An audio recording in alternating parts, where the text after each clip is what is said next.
Assalamu alaikum students, I am Faiza Manzoor Chaudhary with the Faiza's Last Fear channel. Today we are going to start our lecture series for LLB first semester students. और जो subject हमने start करना है वो है political science. आप लोगों से गुजारिश है कि मेरे चैनल को लाइक शेयर एंड सब्सक्राइब करें, और अगर आप लोगों का कोई भी सवाल हो तो आप कमेंट सेक्शन में पूछ सकते हैं। नोट्स के लिए नंबर जो है वो बायो में भी दे दिया जाएगा और वीडियो के लास्ट में भी शेयर कर दिया जाएगा। Thank you so much. तो अब अपने टॉपिक की तरफ बढ़ते हैं। स्टूडेंट, सबसे पहले हम इसकी आउटलाइन डिस्कस कर लेते हैं कि हमने कौन कौन से टॉपिक्स करने हैं। तो सबसे पहले जो हमारे पास टॉपिक है वो है इंट्रोडक्शन टू पॉलिटिकल साइंस, कि पॉलिटिकल साइंस का तारुफ करवाएं। अब इसमें हमने डिफरेंट तरीके से पॉलिटिकल साइंस को डिफ़ाइन करना है कि पॉलिटिकल साइंस होती क्या है। Basically political science is the study of the state and government यानी कि जो पॉलिटिकल साइंस है इसके सब्जेक्ट में हम देखते हैं कि हमारी जो स्टेट है वो कैसे रन कर रही है, हमारा वज़ीर आज़म जो है उसका वो क्या काम है, वो कैसे इलेक्ट होके आया है और वो अब क्या कर रहा है, हमारी पार्लियामेंट का क्या काम है और हमारा प्रेसिडेंट क्या करता है। जब हम पॉलिटिकल साइंस को ऐसे डीपली स्टडी करते हैं तो हम इस काबिल हो जाते हैं कि हम पाकिस्तान के या किसी भी मुल्क के पॉलिटिकल स्ट्रक्चर को समझ सकें कि हमारा मुल्क किन चीज़ों पे बेस करता है। पहले हम अपनी आउटलाइन डिस्कस करेंगे, जिसमें हमारा फर्स्ट टॉपिक है introduction to political science. Political science जैसे कि नाम से ही जाहिर है कि ये साइंस हुकूमत, सियासत और पॉलिसियों का इल्म है। ये देखता है किस तरह से इक़्तिदार या ताकत जो हमारे वज़ीर आज़म या दीगर नुमाइंदों के पास होती है वो कैसे हासिल की जाती है, उसका इस्तेमाल कैसे होता है और फ़ैसले कैसे होते हैं। जी, तो इसके टॉपिक में हम पहले पढ़ेंगे general concept, nature and history of political science, scope and aspects of political science, utility of the study of political science, approaches and methods of political science. पहले हम इसमें ये चीज़ें कवर करेंगे। नेक्स्ट हमारा जो टॉपिक तो गाइज़ हमारा जो नेक्स्ट टॉपिक है वो है द स्टेट। सबसे पहले हमें ये समझने की ज़रूरत है कि स्टेट के एसेंशियल्स क्या हैं। स्टेट के एसेंशियल्स में आता है territory, population, government and sovereignty. ये 4 इसके एसेंशियल्स हैं। अब हम इसको देखते हैं definition, concept and evolution, elements of the state, state and government, state and society, state and association.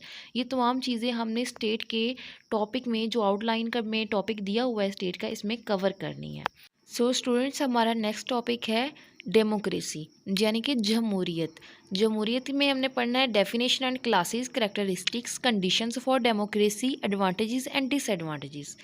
Next one, dictatorship. What is dictatorship? Dictatorship एक ऐसा निज़ाम हुकूमत है जहाँ तमाम ताकत एक ही शख्स या ग्रोह के पास होती है और वो कानून आज़ादाना और इंतखाबात या आइनी हदूद के बगैर फ़ैसले करता है। अवाम को हकीकी मुदाखलत नहीं होती और जो मुखालफ आवाज़ें होती हैं उनको दबा दिया जाता है। आगे जी हमारे पास आता है unitary and federal governments. Unitary and federal governments, सबसे पहले हम यूनिटरी गवर्नमेंट को देखते हैं। ये एक ऐसा निज़ाम है जहाँ तमाम ताकत मरकज़ी हुकूमत के पास होती है। तमाम तर सूबों या इलाके मरकज़ी हुकूमत के तहत काम करते हैं और उनके पास खुद मुख्तारी नहीं होती। ठीक है, हमारा जो नेक्स्ट है वो है फेडरल गवर्नमेंट। फेडरल गवर्नमेंट कौन सा गवर्नमेंट होती है? ये एक ऐसी गवर्नमेंट होती है जहाँ तमाम ताकत मरकज़ी हुकूमत और सूबाई हुकूमतों के दरमियान तकसीम होती है। दोनों सतह को खुद मुख्तियारी होती है और उनके अपने कानून साजी, इंतज़ामी और मालियाती इख्तियारात होते हैं। ठीक है, हमारा नेक्स्ट टॉपिक है parliamentary system and presidential system. What is parliamentary system? Parliament यानी कौमी असम्बली के ज़रिए मुंतखब करदा वज़ीर आज़म को अक्सरियत हासिल होती है और वो हुकूमत चलाता है। सदर ज़्यादातर तकरीबात और नुमाइंदगी के लिए होता है, जैसे पाकिस्तान में भी ऐसा ही होता है और बरतानिया में भी जो प्रेसिडेंट होता है वो बस सेरेमोनियल हेड होता है और जो असल पावर होती है वो वज़ीर आज़म के पास होती है। यानी कि गवर्नमेंट का जो हेड होता है वो वज़ीर आज़म होता है, सदर नहीं होता। अब हमारे पास दूसरा है प्रेसिडेंशियल फॉर्म ऑफ गवर्नमेंट, सदारती निज़ाम। सदारती निज़ाम रियासत का सरबराह और हुकूमत का एक ही शख्स होता है। सदर आवाम के ज़रिए बराह रास्त मुंतखब होता है और वो ख़ुद मुख्तियार होता है। जैसे कि अमेरिका में आजकल डोनाल्ड ट्रंप, वो एक सदर है ना, वो ख़ुद मुख्तार है। Students, over next topic is legislature.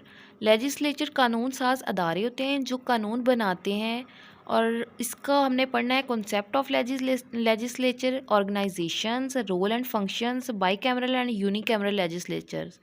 इसके मेरिट्स एंड डीमेरिट्स भी हम डिस्कस करेंगे। जब हम इसका डिटेल क्वेश्चन पढ़ेंगे तो मैं इसका आपको सारा लेक्चर दूंगी। आगे है एग्जेक्टिव्स। Who are the एग्जेक्टिव्स?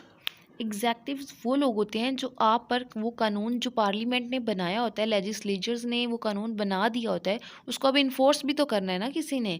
तो जो इनको इन्फोर्स करने वाले अदारे होते हैं उनको एग्जेक्टिव्स कहते हैं, और जो इंटरप्रेट करते हैं लॉ को उनको जुडिशरी बोलते हैं। वो जुडिशरी जो है वो लॉ को इंटरप्रेट करती है और एग्जेक्टिव्स इन्फोर्स करते हैं, और बनाता कौन है? Legislatures. National assembly plus senate and president, इन तीनों प्रोसेस से पहले नेशनल असम्बली, फिर सेनेट एंड देन प्रेसिडेंट, इस प्रोसेस से गुजर के जब कोई बिल लॉ की शक्ल अख्तियार करता है तब उसको एग्जेक्टिव्स इन्फोर्स करते हैं एंड जुडिशरी इंटरप्रेट करती है। एग्जेक्टिव्स में हमने पढ़ना है meaning and definitions, classes and organisations, functions and powers.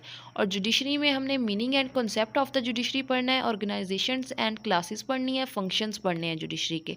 हमारी आउटलाइन जो है वो कवर हो चुकी है। फ्रेंड्स, हमारी आउटलाइन के टॉपिक्स कंप्लीट हो चुके हैं। ये टॉपिक्स हैं जो हमने वन बाय वन डिस्कस करने हैं, क्योंकि टाइम शॉर्ट है, आप लोगों का सेमेस्टर सिस्टम है, एग्जाम्स जल्दी होने हैं, तो हमने चीज़ों को जल्द से जल्द कवर करने की कोशिश करनी है। आप लोगों ने भी साथ साथ काम करना है ताकि ज़्यादा बर्डन ना हो और चीज़ें जल्द से जल्द वाइंड अप हो सकें। ठीक है, इसका वन बाय वन हम क्वेश्चन करेंगे डेली बेसिस पर, और मैं डेली बेसिस पर कोशिश करूँगी कि लेक्चर अपलोड कर सकूँ। अगर आप लोगों की कोई क्यूरी हो तो आप मुझे कमेंट सेक्शन में पूछ सकते हैं, अदरवाइज़ आप मेरे नंबर पर कांटेक्ट कर सकते हैं। और नोट्स के लिए भी आप स्क्रीन पे मेरा नंबर देख सकते हैं, और इसी नंबर पे आप कांटेक्ट करके नोट्स भी ले सकते हैं, और अगर कोई क्वेश्चन हो आपका तो आप पूछ सकते हैं, अदरवाइज़ आप कमेंट सेक्शन में भी क्वेश्चन पूछ सकते हैं। तो मिलते हैं नेक्स्ट वीडियो में, तब तक के लिए अल्लाह हाफिज़।